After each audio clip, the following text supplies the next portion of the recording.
Well, now that we know what a differential equation is, we're going to start learning how to solve them. And the first technique that we're going to learn is that of the separable equation. Now, a separable differential equation can be written in the following form. In fact, must be able to be written in the following form. And I have that right here. I have dy dx is equal to some function of x times some function of y. And this form is very important because it's going to enable us to be able to separate these variables to then be able to undo the derivative and solve the differential equation. So let's see first an example here. Let's say that I had d, and we'll change the y and the x's here just to show that it really doesn't matter what the independent and dependent variables are, so long as we're consistent. So we'll have df ds is equal to, and let's say we have s squared, and this is going to be multiplied, and inside the parentheses we'll have a cosine of f, and then we'll multiply that by, let's say, e to the s. And the simple question here is this differential equation separable? Well, we're going to have to find a function of s and a function of y and a function of f. So to be able to do that, we'll identify first the variables containing s, and we see we have an s squared here and we have an e to the s. So if we manipulate this a little bit, we'll have s squared e to the s, and we can put those in parentheses, and then what's left is a cosine of f.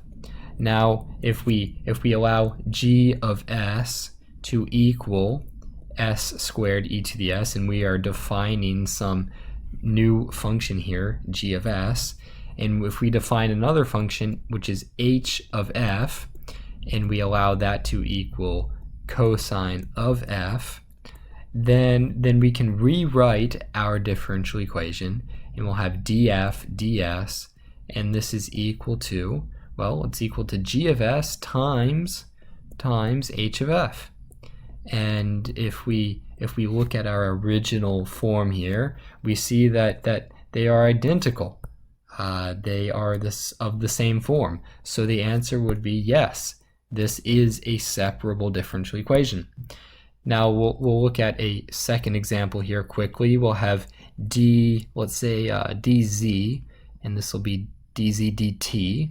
So the independent variable here is z, and the dependent, rather, is t, and the dependent variable here is z. And we'll say that z squared, this is equal to z squared plus t squared, and then we'll say minus 7. So in this case, it's the exact same question. Is this a separable differential equation? And the answer is no. We have no way that we can define new functions, a function of t and a function of z, such that this is equal to g of t times h of z. There's no way to factor out the z's or divide them or to manipulate this algebraically to be able to define the function in this, or the equation rather, in this following form. So the answer would be no, this is not a separable differential equation. Well, that seems fairly straightforward, being able to manipulate these functions to determine whether or not they are separable. Now let's learn the technique. And the technique here, we're going to separate this equation into the like terms. So we have dy dx, and let's say that is equal to, and I'm just writing the exact same thing that we had above, a function of x times a function of y. Well, what we're going to do here might look a little bit strange, but we're going to multiply both sides by d of x. And then we're going to divide both sides by h of y. So dividing here by h of y, and I'm multiplying by d of x. And what happens? Well, the d of x's here cancel out, and the h of y's here cancel out. And what we're left with is 1 over h of y dy is equal to g of x times dx. Now, if you are confused and saying, hold on, wait a second, what is this? What is this witchcraft that you're doing?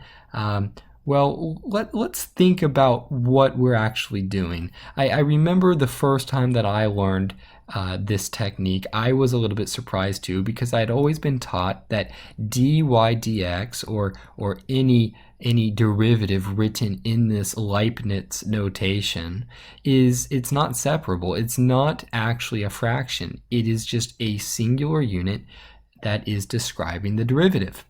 And if that is what you were taught, then you were probably taught like most people.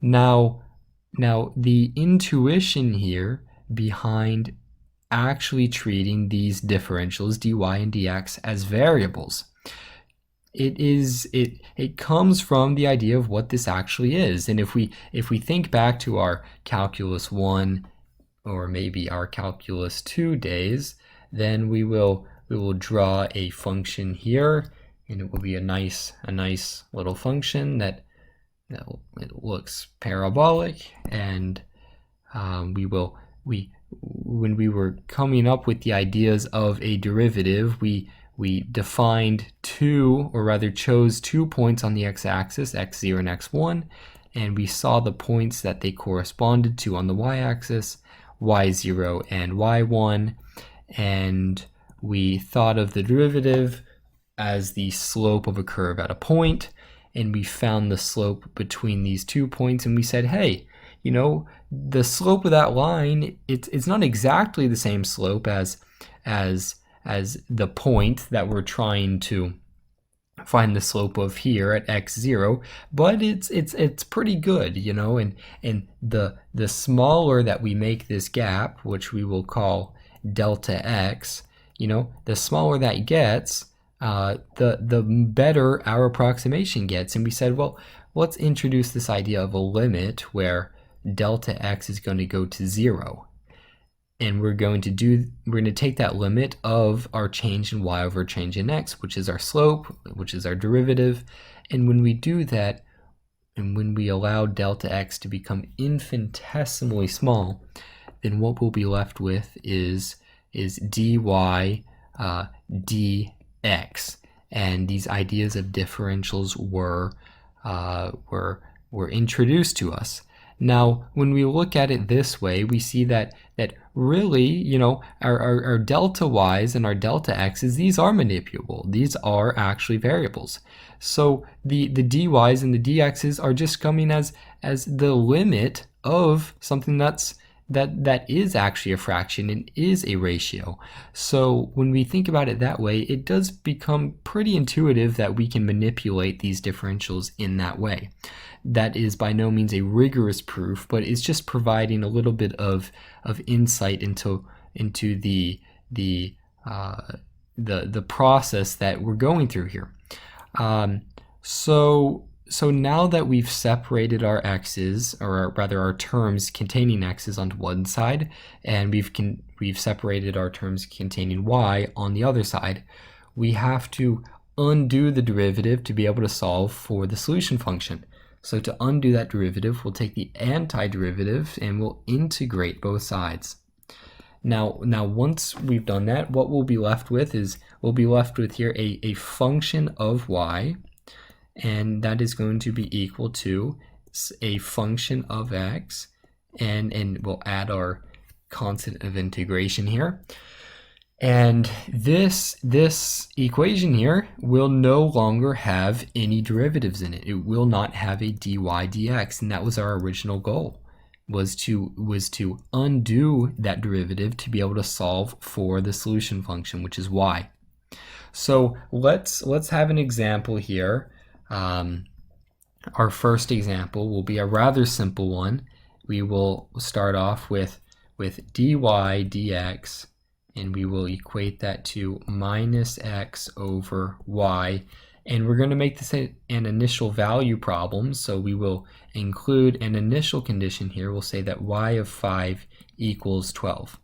So in words, what this all means is that we know that the derivative of y with respect to x is equal to minus x over y. We want a function y such that the derivative of y with respect to x is equal to this, and such that when we plug in 5 for x, we get out 12 for y. And okay, well, let's solve this differential equation. And the first step here is to decide whether or not this is a separable differential equation. Well, if we rewrite this minus x over y as minus x times 1 over y, what we'll see here is that we have a function g of x is equal to minus x, and we have a function h of y is equal to 1 over y. So then we can rewrite our differential equation in the following form. dy dx is equal to g of x times h of y. And if we look at this form right here and we compare that to our form up here, we see it's identical. It's the exact same thing. So yes, this is a separable differential equation. Now let's separate it.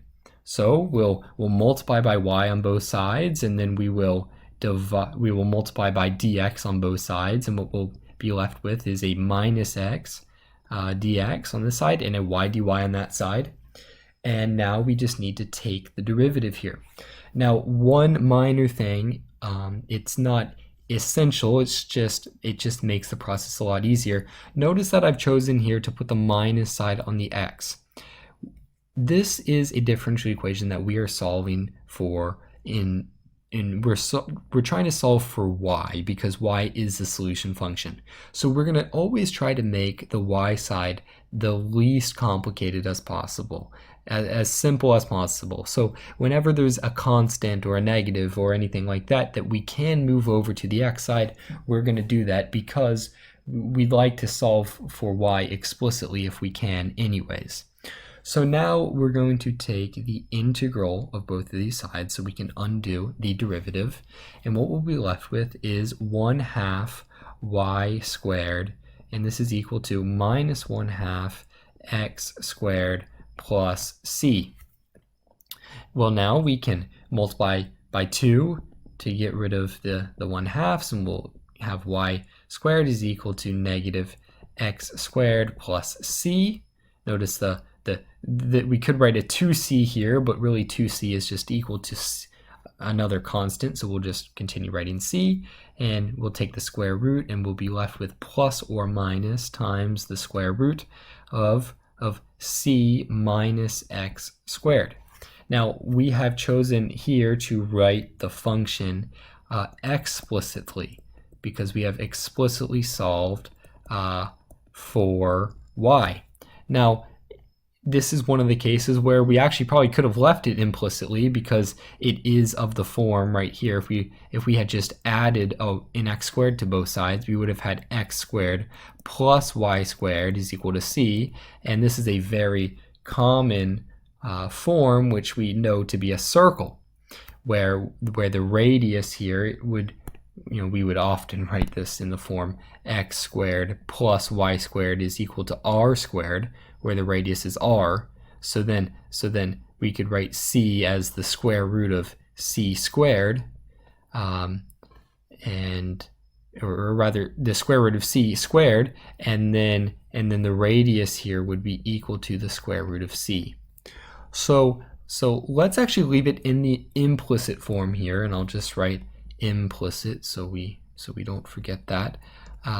And let's solve for the initial condition here. So we have x squared plus y squared equals c, and notice that we have gotten rid of the dy dx. There's no derivatives in here. This is just the solution function.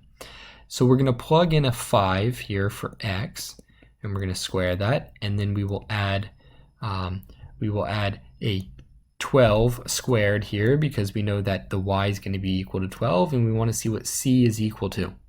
Well, we know that we could add these together and then take the square root, but by the Pythagorean theorem, we know that if we have a right triangle with one side 5 and 12, and the other side is going to be 13, because it's one of the special right triangles, just like a 3, 4, 5. So we know that c here is going to equal to 13 squared.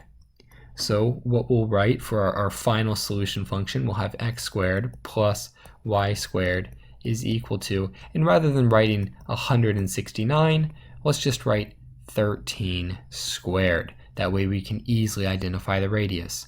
So now we have solved this differential equation, the initial value problem, using our technique of separable equations. Now let's try one a little bit different. That way we can understand exactly how to do this technique. This one's going to be a little bit more complicated, but it's not going to be too difficult. We have 2 times dy dx, and we're going to add a cosine of 2x, and we're going to equate this to 2e to the x times x plus 1. Okay, well, for our first question, we need to decide whether or not this is a separable differential equation. And if immediately you think it's not because you see a plus sign here, well, you're good to think that because a plus sign, wasn't necessarily in our original form here. We had a product. However, we can still manipulate this a little bit, and we can see if this is indeed a differential equation. Just because we have a plus right there doesn't necessarily mean that it's not. So let's isolate this dy dx, and so what we'll do is we'll subtract the cosine of 2x and we'll divide by 2, and what we'll be left with here is dy dx is equal to, well, the 2's here are going to cancel out, and we'll get an e to the x times x plus 1, and this is going to minus 1/2 cosine of 2x. Well, what we've noticed here is we have a minus sign, and we have a lot going on here, but if you notice, there are no y's here on the right hand side.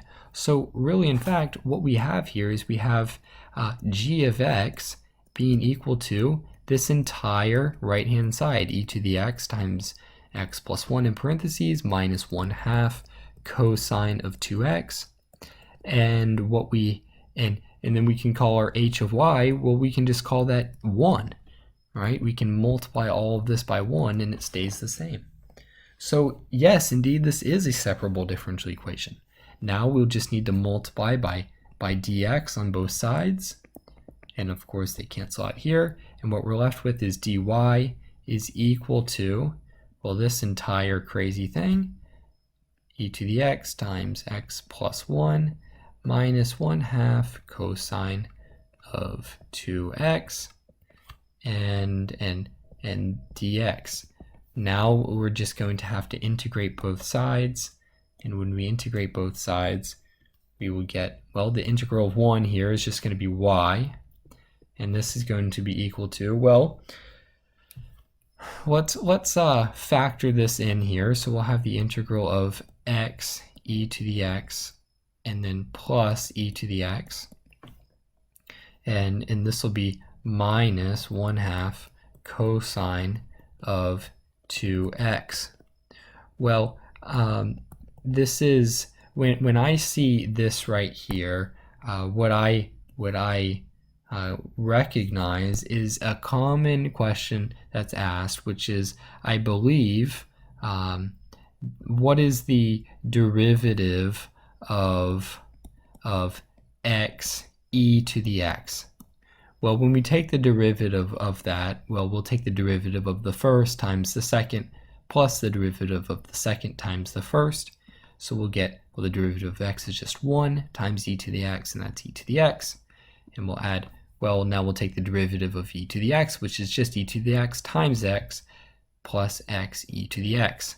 Well, now we know that this right here is just equal to the derivative of x e to the x. And if we take the integral of this derivative with respect to x, well, it's just going to be equal to the original function inside right here. So we know that y is then equal to, well, x e to the x, And now we need to take the derivative of this 1/2 minus 1/2 cosine of 2x. Well, we know that the integral of a negative cosine is going to be a negative sign, because if we take the derivative of sine, that'll be cosine. So we need it to be a negative sign. That way, when we take the derivative of it, it'll be a negative cosine. Now we're going to keep the 2x in here, and then okay. So if we take the derivative of this now, what will we get?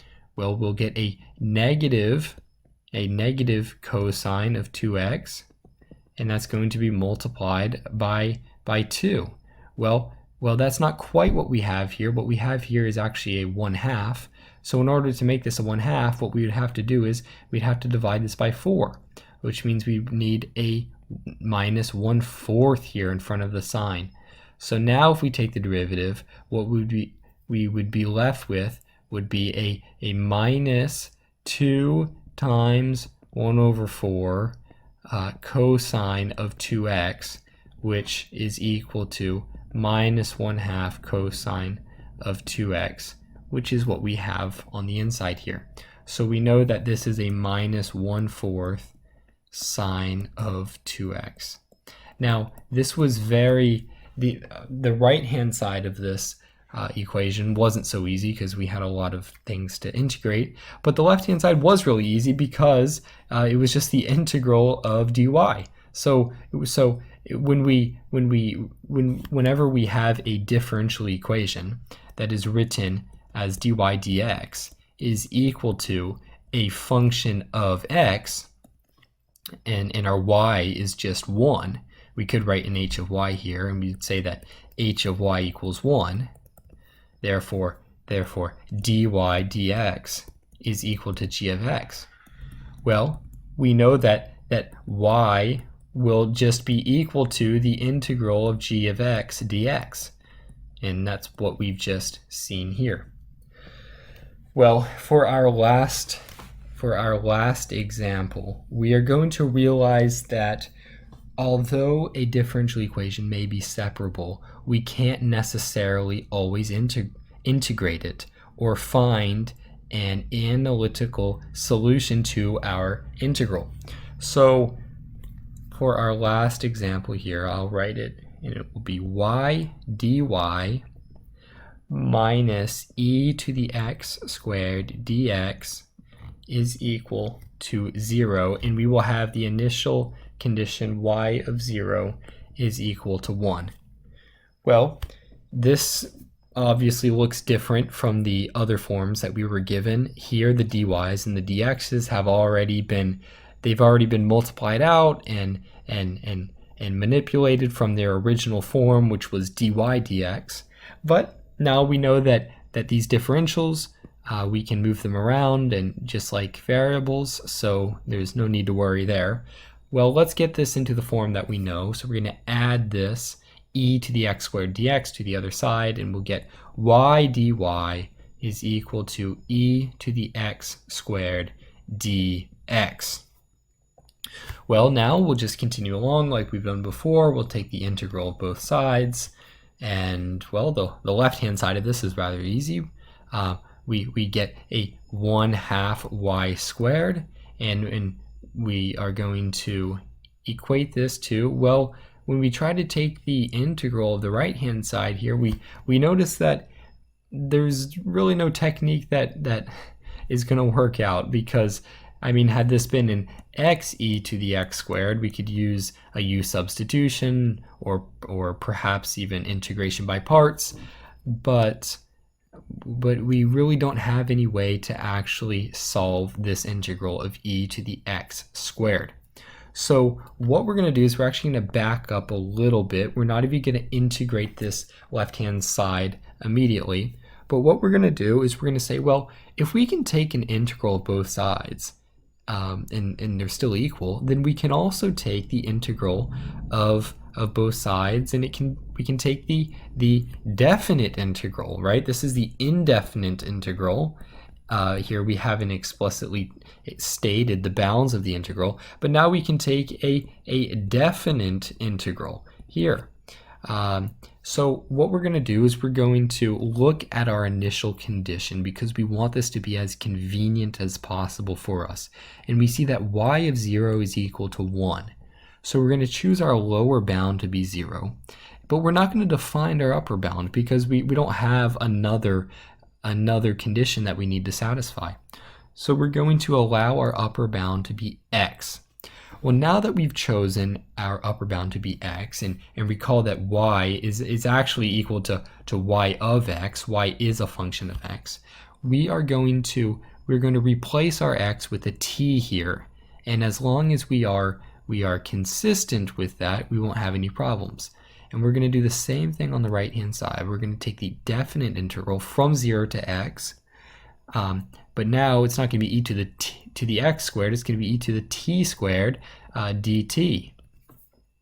Well, now what we can do is we can at least evaluate the left hand side, right? We know that the integral of this is going to be 1/2 y squared, and this will be from 0 to x.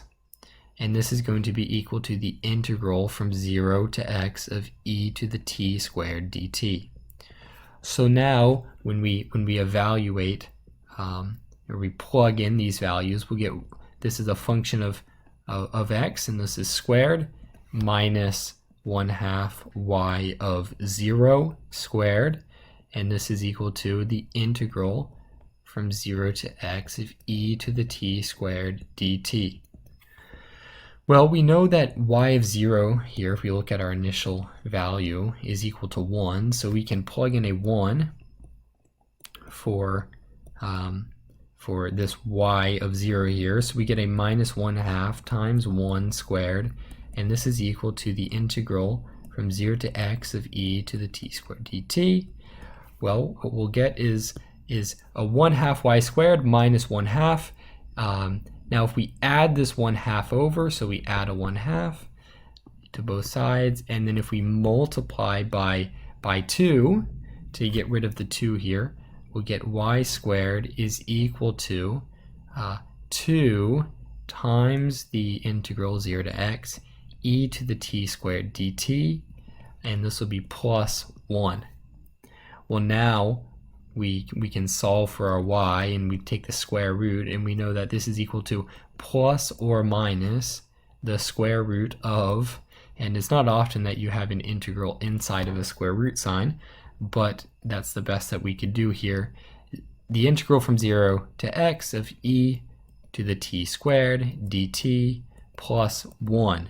And this right here is the solution to our differential equation. We've done the best we can. We've written it in the form of an integral because we couldn't explicitly solve for that integral of e to the x squared. And all in all, this is the first technique. I hope it wasn't too difficult. If you have any questions, let me know. This is one of many techniques that we're going to learn to solve differential equations, especially first order differential equations. But until next time, that's it.